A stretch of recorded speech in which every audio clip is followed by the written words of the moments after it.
Aqui estamos juntos mais uma vez para estudarmos o livro O Perispírito e Suas Modelações, de Luiz Gonzaga Pinheiro. Hoje vamos ver o capítulo 36, sobre a sede da memória e a não perenidade do perispírito. Olha, importantíssimo esse capítulo. Vamos lá. Neste capítulo, o perispírito será tratado, entre parênteses, para efeito didático, da maneira como Kardec o descreveu, como se fosse um cartucho fluídico único e compacto, embora saibamos que ele vai se desmaterializando com a evolução do espírito, perdendo capas grosseiras, qual cebola, quando se vai retirando sucessivas camadas. Admitimos a existência de um corpo mental que precede o perispírito e cujas linhas de força orientam a sua formação e manutenção.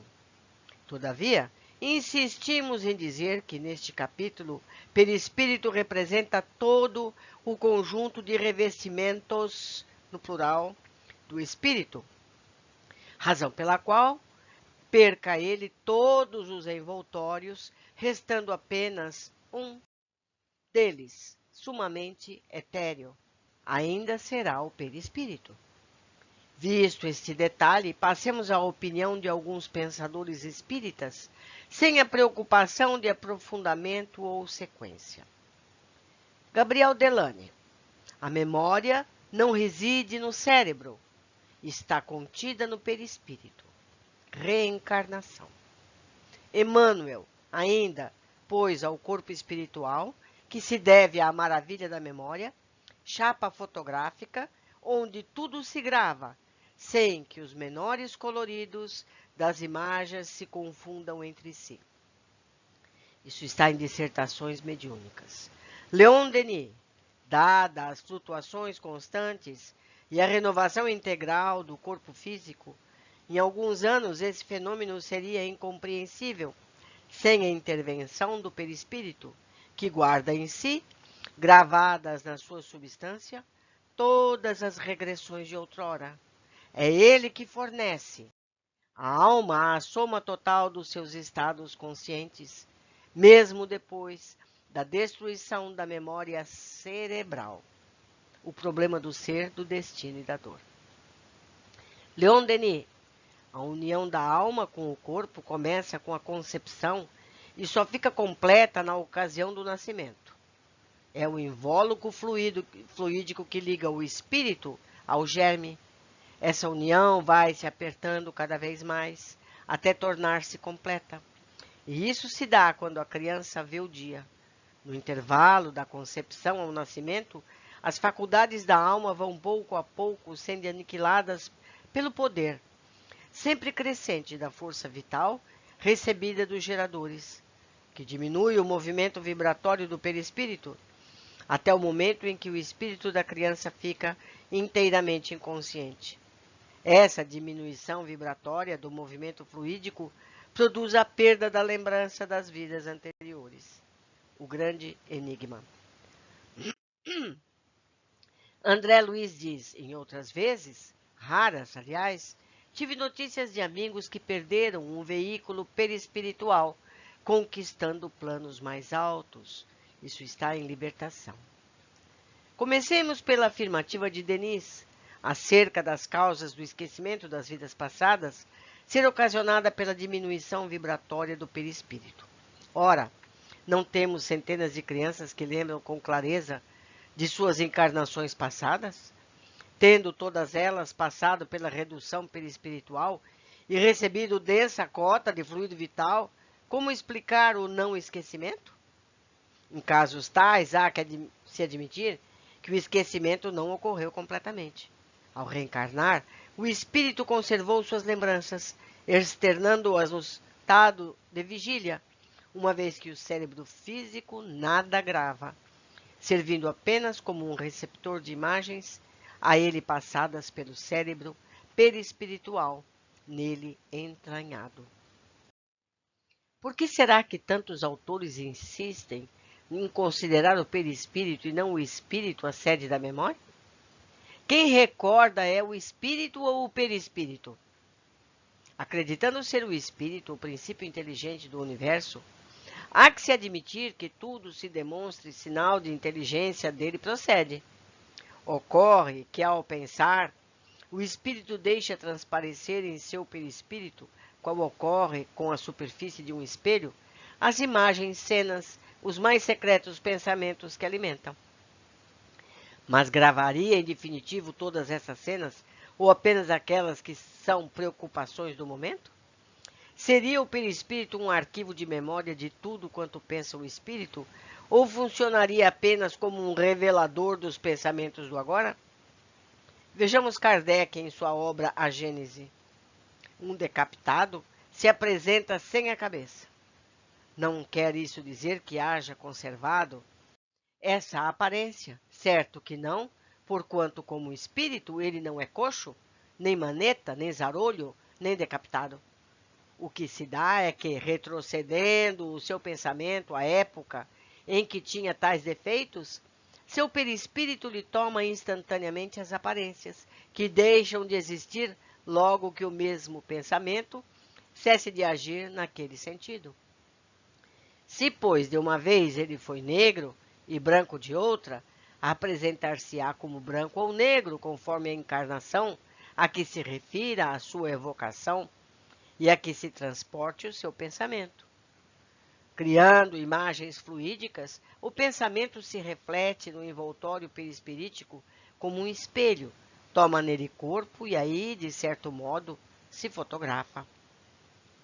Em O Livro dos Espíritos, em resumo feito por Kardec, no qual ele enfatiza que interroga milhares de espíritos pertencentes a todas as categorias da sociedade terrena, cujo título é Ensaio Teórico sobre a Sensação nos Espíritos, ele cita: poder-se-ia dizer que é a quintessência da matéria o princípio da vida orgânica, mas não da vida intelectual, pois esta está no espírito, e mais adiante, no mesmo ensaio, referindo-se ao perispírito. Ora, como na realidade ele não é mais que um agente de transmissão, pois é no espírito que está a consciência. Se a consciência que possibilita a individualidade, sendo esta o conjunto de características que nos diferencia dos demais indivíduos, resumo de tudo quanto aprendemos encontra-se no espírito.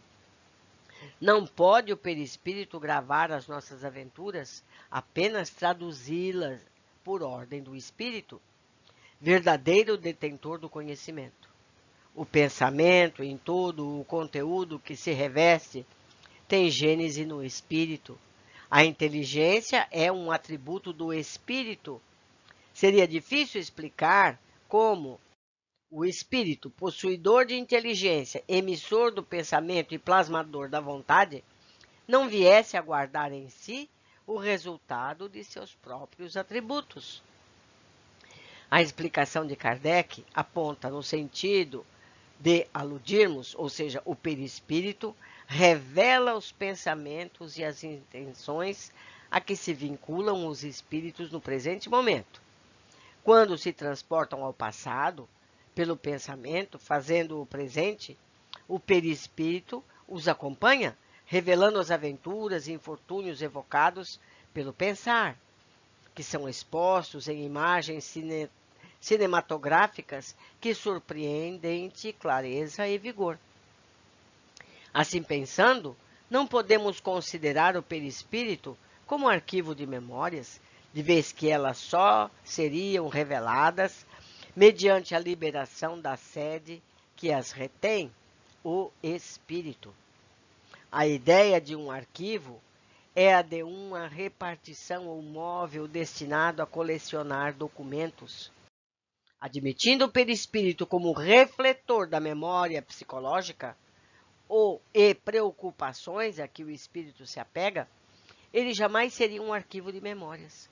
Ocorre que os espíritos, às vezes, se paralisam, alimentando uma mesma ideia, entre parênteses a vingança, por exemplo, durante séculos, no que se imprime em seu drama fortemente no perispírito. Todavia, mesmo por séculos, aquela é a preocupação do momento. Certa vez atendi um casal de escravos que odiava com todas as forças a um frequentador do centro espírita onde trabalho.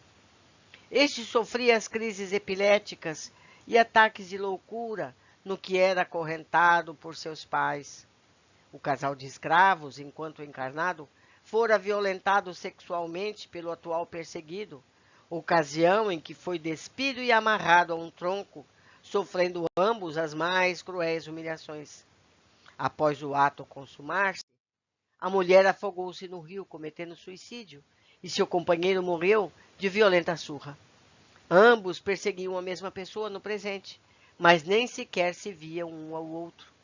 A ideia fixa de vingança tirava-lhes a noção do tempo e de espaço, a tal ponto de um deles argumentar frente à informação de que aquele drama se passara há mais de um século. O que é isso, meu senhor? Eu saí agora há pouco do tronco?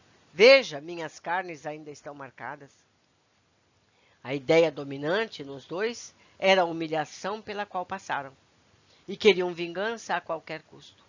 O drama já se perdera no tempo para todos nós, mas a eles era atual como hoje. Apenas a dor e o sentimento de vingança os envolviam. Natural, nesse episódio, que as cenas de humilhação ficassem petrificadas em suas mentes e as cores vivas em seus perispíritos. Todavia, o que se vê nas reuniões de desobsessão nem sempre se enquadra nesse raciocínio. Quando um espírito necessita passar por uma regressão de memória, o que ele geralmente rejeita, todo o seu passado vem à tona sugado por força irresistível, desnudando-lhe as entranhas, revelando fatos que ele tudo faz para esquecer. Em tais ocasiões, ele pode reviver seus crimes como se os tivesse praticado naquele momento. É uma volta ao local e às ações do passado. Esse tipo de regressão profunda, esse mergulho nos séculos, é bastante comum no cotidiano das reuniões de desobsessão. Entendendo-se que o comunicante foi magnetizado, recebeu a ordem hipnótica de regredir e atendeu voltando ao ponto traumático de sua vida. Mas casos há em que o comunicante apenas vê cenas de sua vida no condensador ectoplasmático, espécie de tela fluídica à semelhança de um espelho. Tais imagens passadas ou presentes são projetadas sem a concordância do espírito, que em livre consciência as evitaria. Podem os técnicos em leitura perispiritual recolher tais imagens que, mesmo camufladas, são apanhadas e expostas? Fez-se a pergunta. Não seria o vampiro citado por André Luiz em sua obra Nosso Lar um caso assim? Lá o autor se compadece de uma mulher sofrida que lhe pede abrigo, ocasião em que alguém, de visão perispiritual mais apurada, detecta 58 pontos negros no perispírito da pedinte, os quais correspondiam a 58 abortos que ela praticara como profissional da medicina. Como a mulher trazia o crucial problema gravado a fogo em sua mente, nada mais natural que essa preocupação se refletisse em seu perispírito, podendo ser transportado para uma tela mediante a atuação de um técnico. Quando, pela lei de causa e efeito, essa mulher quitar seus débitos com a lei, pacificada em sua consciência, de mente voltada para outros objetivos nobres, será que esses pontos negros, resumo de uma história e tempo já superados e esquecidos, se manterão no perispírito como atestado desabonador da autora? De outrora? Trabalho em uma escola com adolescentes e alguns deles cometem atos impensados e até cruéis, mas superados os tropeços, recuperados plenamente, deveria eu fazer constar em seus históricos escolares os atos tresloucados, frutos da imaturidade de outrora, já que não correspondem à realidade? Quando o aluno já aprendeu a lição, há necessidade de recapitulação? Poderia o perispírito fulgir como as estrelas, guardando em sua intimidade um arquivo morto sem nenhuma utilidade? Como capturar cenas de um passado malogrado se um espírito, ao se elevar pela prática da justiça e bondade, já incorporadas às suas conquistas, não pensa nem age como outrora, quando era injusto e mau? Purificação, depuração, não seriam condições de alijamento de todo e qualquer resquício de um passado inglório? Condicionando-se a pensar no bem, acostumado a andar na luz, teria condição o espírito de mostrar alguma treva em si mesmo? Na parábola da festa das núpcias, contada por Jesus, o dono da casa pergunta: Amigo, como entraste aqui, não tendo vestido nupcial? É que o perispírito do visitante não lhe servia como passaporte para aquele tipo de banquete, como agente revelador das condições morais. Não ostentava a leveza nem a luminosidade condizentes com o convidado do Senhor. Daí a não aceitação da sua presença, por incompatibilidade vibratória, pela ausência de méritos e de luz. Se o perispírito fosse também a sede ou simplesmente o arquivo da memória psicológica, como explicar o não registro das primeiras encarnações do espírito? Claro está, portanto, que o perispírito é apenas um refletor, como se pode ler em O Livro dos Espíritos. Entre aspas, o perispírito é o princípio da vida orgânica, porém não o da vida intelectual, que reside no espírito. Ora, não sendo o perispírito realmente mais do que um simples agente de transmissão, pois que o espírito no espírito que está a consciência, lógico será deduzir-se que, se pudesse existir um perispírito sem espírito, aquela nada sentiria, exatamente como um corpo que morreu. Fecham as aspas. O perispírito é um corpo em tudo dependente do espírito, que o comanda e modela. Gravam-se neles as lembranças do momento efetuadas pelo espírito, que as modifica conforme sua vontade. Sede e arquivo da memória é o espírito. Se assim não fosse, poder-se-ia extrair, caso existisse, de um perispírito sem espírito toda a história de vida do seu antigo possuidor. Tudo quanto se quer e pode saber acerca de um espírito qualquer vem de sua mente. É lá que reside todo o conhecimento, conquistas, memória. Se ele quiser, deixa retratar em seu perispírito sua condição espiritual. Caso seja elevado, pois pode se tornar invisível para os que lhe são inferiores. De outra feita, sendo ainda inferiorizado, seu perispírito funciona como um cartão de identidade de sua indigência, a mostrar em cores as suas preocupações e futilidades maiores. De tudo quanto tenho pesquisado, não há como desmentir a hipótese de que a inteligência, o pensamento, a vontade e o resultado de tudo isso, a memória, tem a sua sede no espírito, detendo a inteligência, sendo construtor, emissor e receptor do pensamento, energia que cria e transforma. Repassa para o perispírito seus desejos e emoções, que os fotografa, expressando assim o mundo interior que o caracteriza. Disse ainda que com a evolução espiritual, o perispírito vai se tornando etéreo até que desaparecem suas camadas mais grosseiras. Analisemos alguns apontamentos extraídos aqui e ali da obra de Kardec, adicionando o negrito, onde a argumentação nos parecer mais convincente. Haverá mundos onde os espíritos, deixando de revestir corpos materiais, só tenham como envoltório o perispírito? Resposta: há, e mesmo esse envoltório se torna tão etéreo que para vós é como se não existisse. Esse é o estado dos espíritos puros. Sabemos que, quanto mais eles se purificam, tanto mais etérea se torna a essência do perispírito, donde se segue que a influência material diminui à medida que o espírito progride, isto é, à medida que o próprio perispírito se torna menos grosseiro. Dizendo que os espíritos são inacessíveis às impressões da matéria que conhecemos, referimos-nos aos espíritos muito elevados, cujo envoltório etéreo não encontra analogia neste mundo. Um dito que o espírito é uma chama, uma centelha. Isso se deve entender com relação ao espírito propriamente dito como princípio intelectual e moral, a que se não poderia atribuir forma determinada, mas qualquer que seja o grau em que se encontre, o espírito há sempre revestido de um envoltório, ou perispírito, cuja natureza se eteriza à medida que ele se depura e eleva na hierarquia espiritual. Essa é igualmente a forma de todos os espíritos não encarnados, que só têm o perispírito, com que, em todos os tempos, se representam os anjos ou espíritos puros. Devemos concluir que tudo isso, que a forma humana é a forma de todos os seres humanos, seja qual for o grau de evolução em que se achem. Se a forma humana é a mesma, isso prova que o perispírito não desaparece, pois o espírito em si não tem a forma. A natureza íntima do espírito, propriamente dito, isto é, do ser pensante, desconhecemos-la por completo. Apenas pelos seus atos ele se nos revela, e seus atos não nos podem impressionar os sentidos, a não ser por um intermediário material.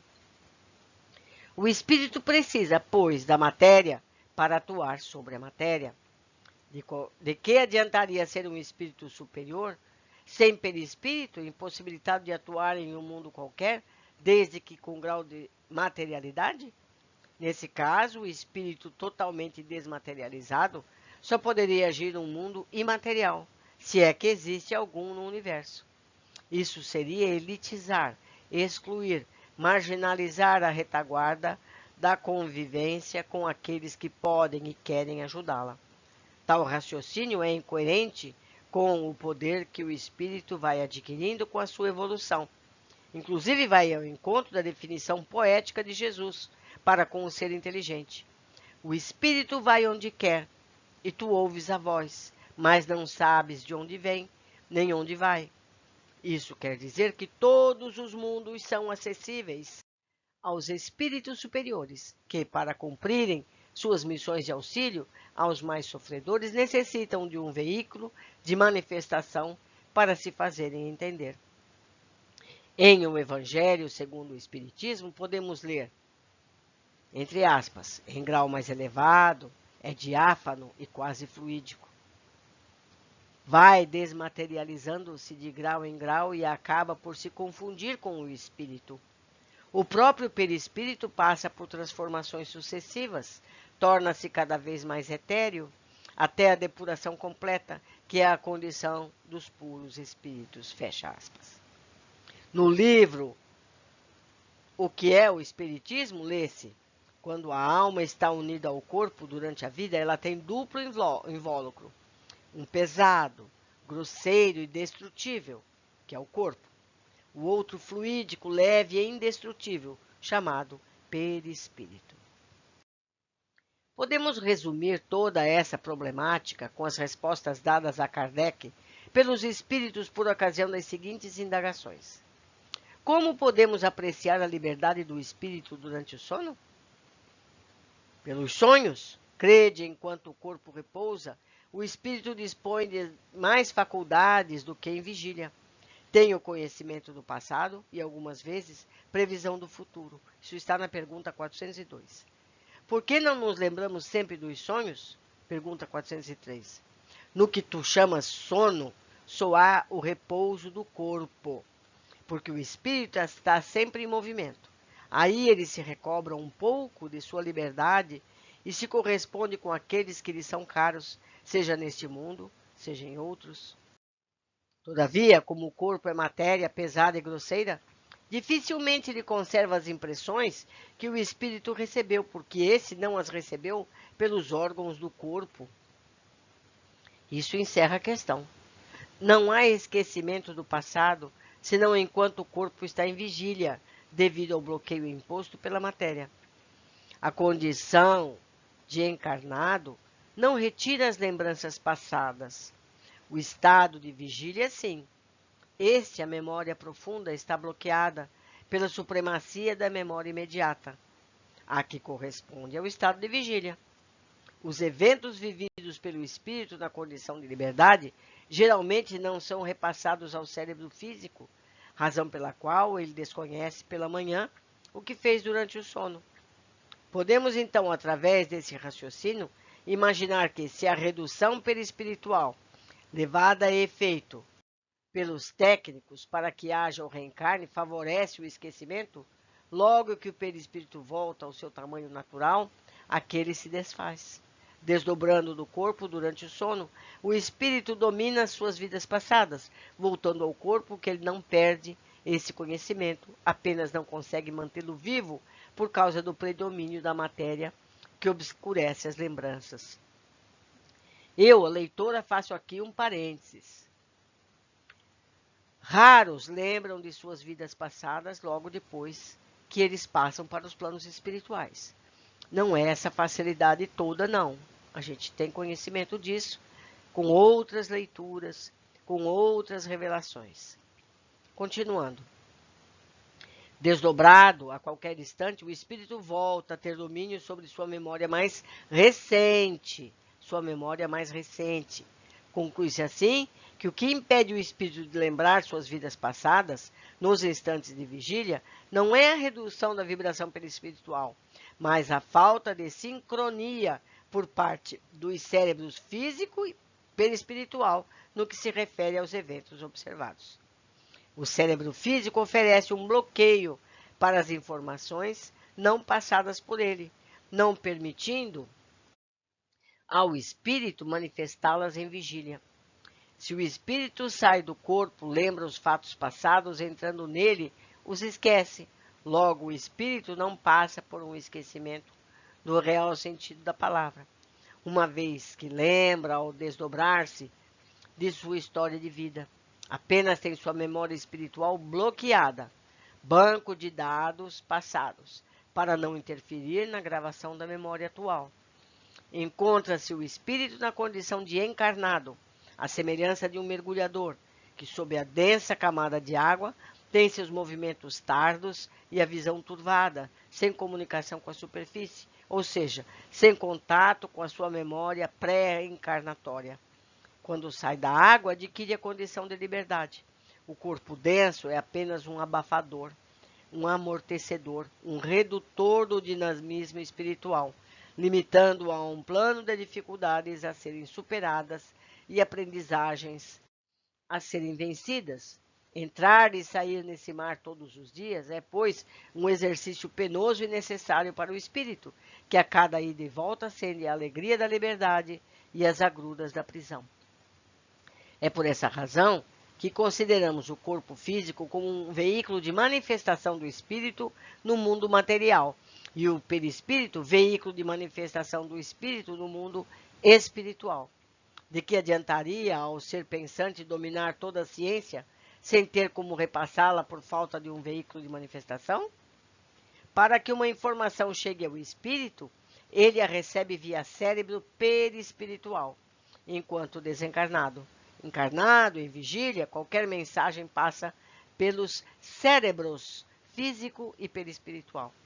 Se apenas o cérebro perispiritual recebe a mensagem, o espírito, ao retomar ao corpo denso, utilizando agora um cérebro que se tomou conhecimento do ocorrido, não lembrará do fato.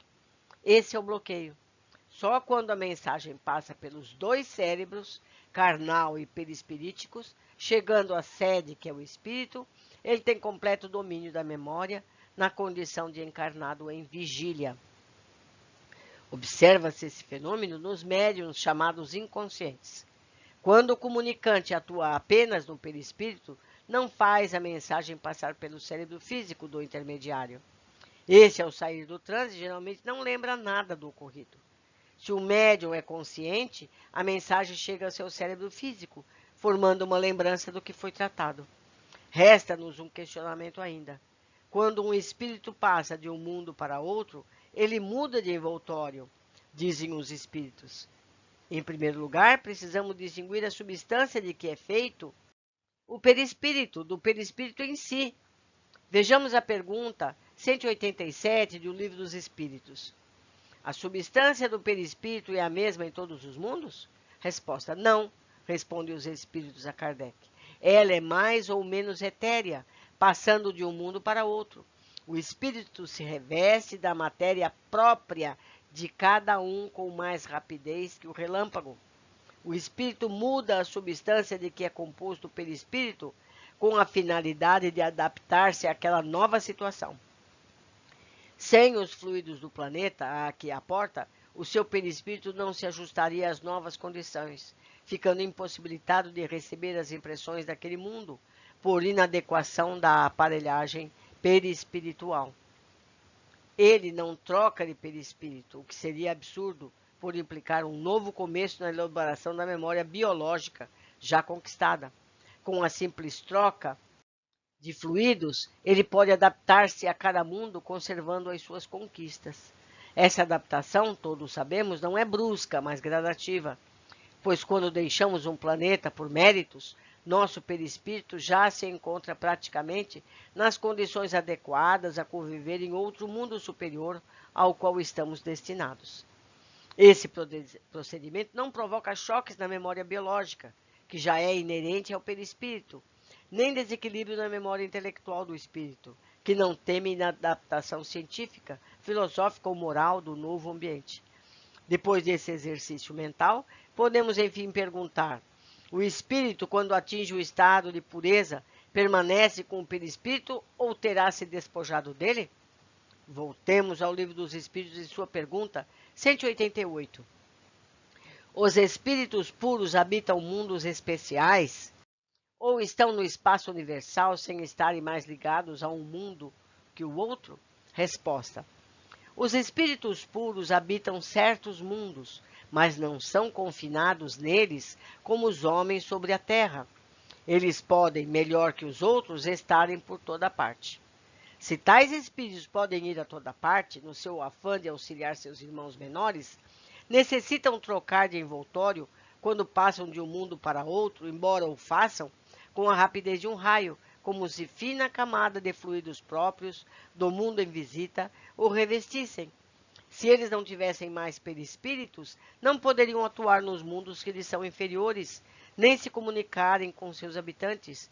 Se o fazem é porque se revestem dos fluidos do ambiente que visitam. E se são revestidos é porque sua antiga forma, embora altamente etérea, permanece, podendo receber a substância que lhes possibilita atuar no cenário do mundo escolhido.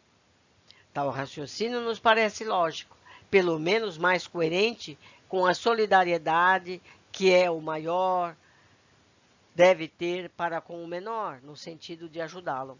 Sem o perispírito seria o descanso eterno, pois já não haveria como manifestar-se aos pobres imortais da retaguarda.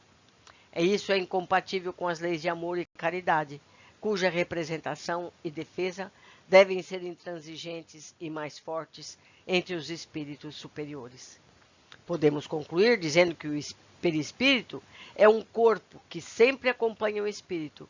Sem esse envoltório, a ele seria impossível se manifestar no plano material ou espiritual, que é a sede da inteligência, do pensamento e da vontade, é o espírito, que este, ao mudar de mundo, troca apenas de substância perispiritual, ou seja, reveste a sua forma com os fluidos do planeta onde se encontra, que esse corpo tem uma memória biológica, cujo acervo de automatismo gera um instinto, espécie de inteligência não racional, mas que também é capaz de registrar em sua intimidade fatos ocorridos com o espírito no que se refere às suas preocupações do momento. Que não devemos, em nenhuma hipótese, deixar que caia à noite sobre nossas cabeças, sem que a nossa cota de trabalho efetuada, no limite das forças, tenha sido cumprida para que este corpo se ilumine cada vez mais, quebrando os grilhões que o prendem à matéria densa. Todavia, o assunto continua em aberto. Nos capítulos que se seguem, o perispírito não será tratado como um bloco ou cartucho único e compacto, mas como nos foi mostrado pelos técnicos, insistentemente, com um corpo mental indestrutível, cujas linhas de força orientam e presidem a harmonização e a regeneração dos fluidos perispirituais nos casos de acidentes com este corpo. Quanta informação, hein, meus amigos? Mais um capítulo que precisa ser relido passo a passo para que possamos entender cada um desses conceitos. Foi um prazer estar com vocês. Eu aguardo a todos nos capítulos seguintes. Até mais.